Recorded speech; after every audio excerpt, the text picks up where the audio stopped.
Hello అండి, అందరికీ welcome to కుచ్చు స్పెషల్ డిషెస్. ఎక్కువ వెజిటేబుల్స్తో తక్కువ నూనెతో ఒక హెల్తీ బ్రేక్ఫాస్ట్ లేదా స్నాక్ ఎలా చేసుకోవాలో చూపిస్తున్నాను. పిల్లలు కూడా చాలా ఇష్టంగా తినేలాగా ఉండిద్ది ఈ రెసిపీ. ముందుగా ఇక్కడ 1 కప్పు సాయ పెసరపప్పును వేడి నీళ్ళు వేసి 1 గంట పాటు నానబెట్టాను. గంట తర్వాత చూపిస్తున్నాను. ఇలాగ నానబెట్టుకున్న పెసరపప్పును 2 సార్లు నీళ్ళతో శుభ్రంగా కడిగి ఆ నీళ్ళు మొత్తం వంపేసుకొని పప్పును మిక్సీ జార్లోకి వేసుకొని మెత్తగా గ్రైండ్ చేసుకోండి. నీళ్ళు ఏమీ వేయకుండా గ్రైండ్ చేసుకోండి. ఇప్పుడు ఈ పిండిలోకి క్యాబేజీ సన్నగా కట్ చేసింది 1 కప్పు దాకా వేసుకోండి. ఇలాగే సన్నగా కట్ చేసుకొని వేసుకోండి. దీనిలోనే సన్నగా తురిమిన క్యారెట్ 1/2 కప్పు వేసుకొని, కొత్తిమీర సన్నగా కట్ చేసింది 1 పావు కప్పు, అలాగే ఉల్లిపాయలు సన్నగా కట్ చేసింది 1/2 కప్పు దాకా వేసుకోండి. మీరు కావాలంటే స్వీట్ కార్న్, పచ్చి బఠానీ ఇలాగే ఏమైనా వెజిటబుల్స్ వేసుకోవచ్చు.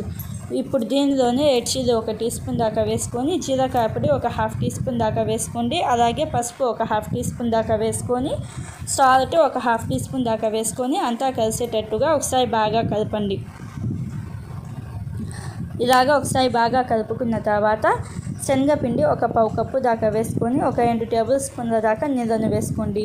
నీళ్ళు ఎక్కువ వేసుకోవద్దు, కొంచెం కొంచెం చూసుకుంటూ వేసుకోవచ్చు. ఇలాగ నీళ్ళు కొంచెం వేసిన తర్వాత ఒకసారి బాగా కలుపుకొని 1 చిటికెడు వామును ఇలాగ చేతిలో వేసుకొని నలిపి వేసుకోండి. వాము వేసిన తర్వాత ఒకసారి బాగా కలుపుకొని నీళ్ళు అవసరం పడితే ఇంకొక 2 టేబుల్ స్పూన్ల దాకా నీళ్ళను వేసుకొని ఒకసారి బాగా కలపండి. ఈ పిండి కన్సిస్టెన్సీ అనేది ఇలాగా ఉండాలి.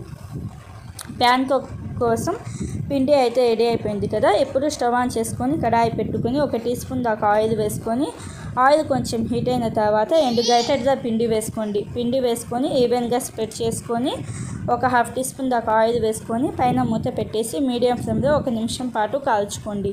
1 నిమిషం తర్వాత రెండో వైపుకి మార్చుకోండి.